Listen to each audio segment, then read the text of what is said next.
find the most horrible one and get it over and done with, so that from then on everything else is easier, more enjoyable, and you've got that, hey, I did that thing. I was hating the idea of it, and I've done it anyway.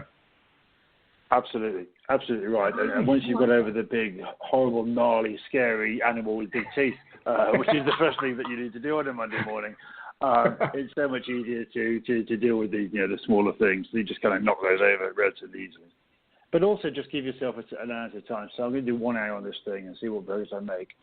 And I'll just commit the hour to it. And when you're that committed to it, it'll be amazing how much you can actually achieve. Oh, right. So you don't say, right, I'm gonna do this thing until it's complete. You say, right, I'm going to devote the next hour to this thing, and then crack on as much as you can. And then at the end of the hour, sit back and review and think, look, where was I at 9 o'clock at the start of the day? Well, I hadn't even started. Now at 10 o'clock. Oh my God, I've made some good progress here. Oh wow, I understand the situation far better. I understand the problem that we're trying to face. I've already had some ideas how we're going to solve it. I've already asked help from 2 or 3 people to do that. This is feeling much better. Oh, right. I get it. Yeah. So you got a milestone. So it's not like a millstone around your neck. God, I'm going to be working on this problem for the next 6 weeks. It's I'm doing an hour on this. Okay, an hour isn't too long. Even if it's something I hate, I can do it for an hour. End of the hour, you review where you are, and you're going, oh, actually, I made a reasonable amount of progress on this. Hey, this is not as bad as I was feeling. I was given a great piece of advice once, which is really what I'm saying here. When I had a big, gnarly problem and I didn't know how to handle it, and it was so big, it was towering in front of me. It was blocking out the sunlight from my vision. And the question that was asked of me was, how do you eat an elephant? How do you eat an elephant?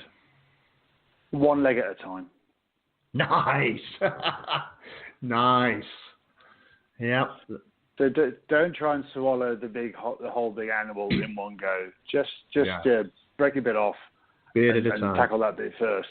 And once you've done that after your first hour or whatever it is, you'll feel you made so much more progress and had a better way. And you'll have learned how to tackle the next leg and the third leg and the fourth leg. Got it. Yeah. That makes sense. So basically, have a plan. Make sure your plan is, make it a SMART plan. What was the word you used? Specific, measurable, achievable, realistic, and time-bound. Time-bound, yeah. Okay. I'll tell you what I'm going to do, Keith. I have a template for a plan which sets this out. I'm going to add that onto the gift that I'm giving away to other listeners of the show today, because I think that's so important.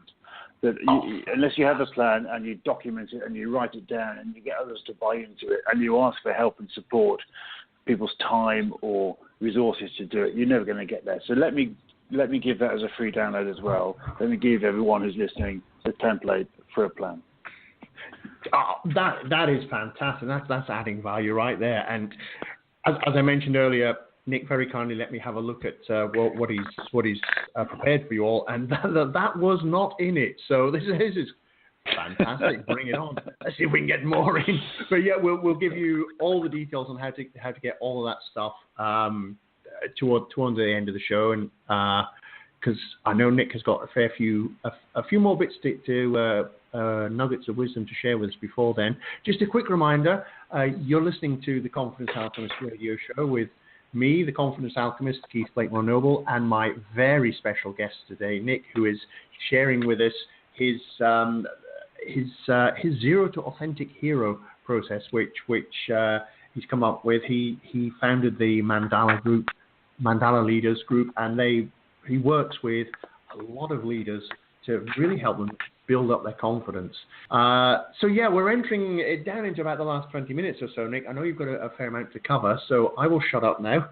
What's next? So we've decided we need to take our step. We have a plan. Now what? The third thing that the leaders were telling us in the research that we did earlier in the summer, the third most important thing, which I wanted to talk about today, was to have clarity. Mm-hmm. And it's not just clarity for yourself, but it's clarity for the people that you work with.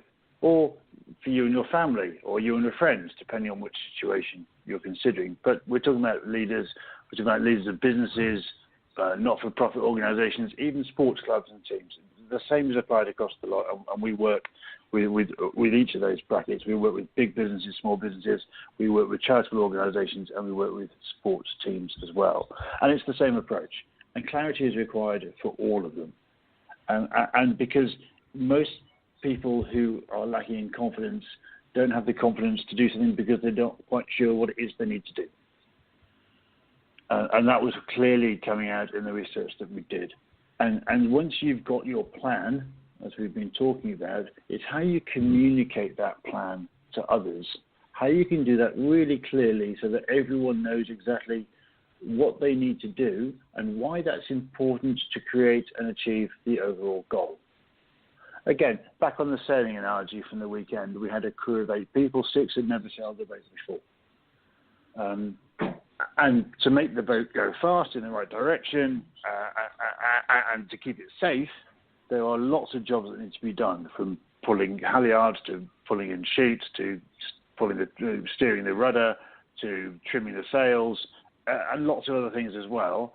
But everyone had to have a clear understanding of what their specific task was and how that would help the achievement of the whole boat going in the right direction safely, and what would happen if they didn't do that, what the potential outcome or disaster was going to be. And it's a bit like the great example of when the president went to NASA to look at the space rocket that was going to launch the first man to the moon. And he was walking around and he was seeing all these engineers and all these astronauts who had a really clear view of what it is they were doing and why it was so important. And then he saw a chap who was sweeping the floor. And he asked the guy who was sweeping the floor, "What is it you do here?" And his answer was, "I helped get a man on the moon." Because he understood quite clearly that his job, however large or small, however important or others that some might perceive it, was all contributing towards the overall goal. Yeah, nice.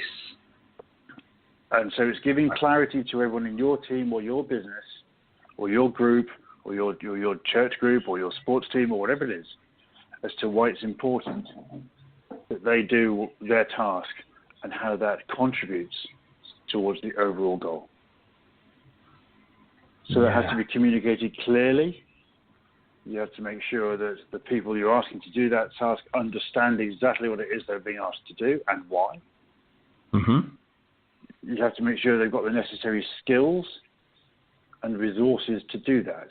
Or you help upskill them, or you help change their resources, or you encourage them to find a different way to tackle their resources. And one of the great quotes I like, it's not the resources you have, it's how resourceful you are with them. Oh, I like the sound of that one. Say that one again, just so our listener catches it. It's not necessarily how resourceful you are. Sorry, it's not necessarily the resources you have. It's how resourceful you are with them. It's not the resources you have. It's how resourceful you are with them. Mm-hmm. Nice. That is a great distinction there. I like that. So, asking everyone to understand the wider impacts of what they're doing, and ask them and encourage them to seek the support from others. No, we don't have to silo everyone into this is your task, this is what you do and why. Mm-hmm. It has to be a collaborative approach. Right, yes. And when you find that some people are good at some things and some people are less good at others, then maybe change the roles around to get them the best out of each person, or help upskill them and train them so they can learn what it is they need to do. Yeah. And some people like to be told in words, some people like to have it in writing, some people like to look at pictures. So when you're communicating, don't assume that everyone you're communicating this plan to will understand it in the same way you understand it, through the same medium, through talking or reading or looking at pictures. Make sure that you give the people the option so they can understand it in different ways. Absolutely. That's bringing back some awful memories of a particularly bad manager that I had the the good fortune to learn under, shall we say, several years ago. God, yeah, you're absolutely right. He had his way of doing things, representing things. His was very much picture based, and those of us who weren't really good at visualizing stuff, we just could not get what he was driving at. We were unable to share our stuff with him, and it was a nightmare. Yeah, you're right there. It really is important to communicate your stuff clearly to your team in a way that they can all understand. And as you say, some use pictures, some use words, some use Oh God, that was an awful memory to bring back there. You're right. So it makes such a difference. How can you expect your team or your organisation to have confidence in what they're doing if they don't quite understand it? And it's only because you've not communicated it in the way they need to hear it.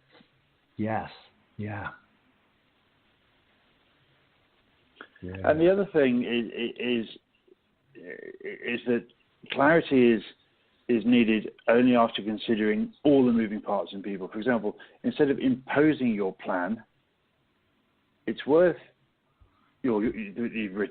taking a coaching approach to the team and asking them how they might think they want to go about doing it and what they can bring to the party and what resources they have and skills that they have and what part of that plan would they like to work on.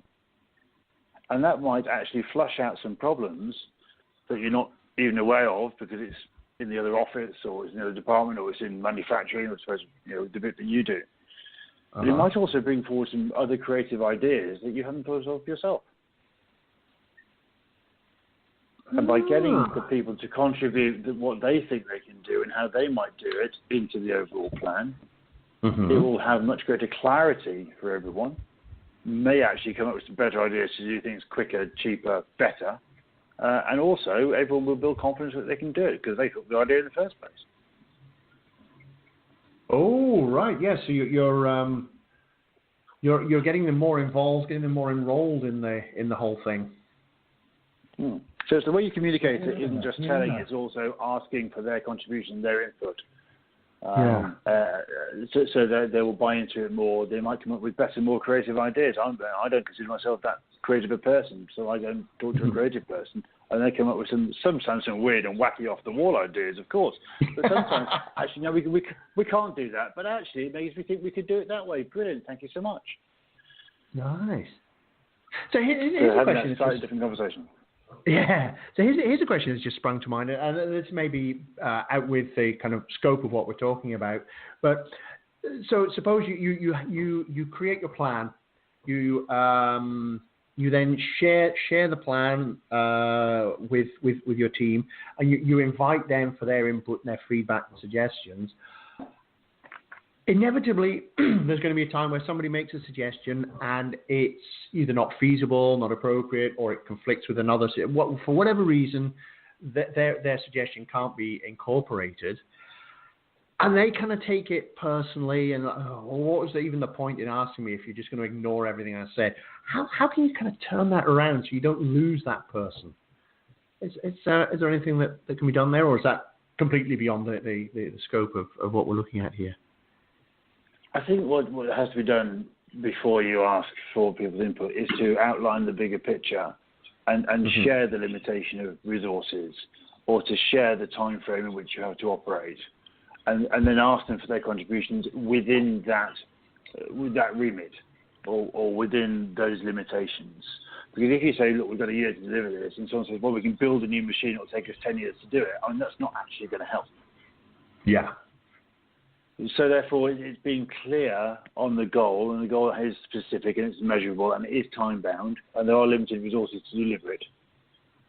And so therefore, within those parameters, what are the great ideas that you can bring forward, how we can tweak this by 1 or 2%, or how we can change that system so it takes half the time, whatever it is, within those clear parameters. And you're less likely to be in the situations that you outline where people are going to feel disenfranchised because, yes, you've asked them for an idea, and then you just said no. So it has to be very clearly structured, clearly framed, when you're having the conversation, so that the people in the team have a really clear understanding of the limitations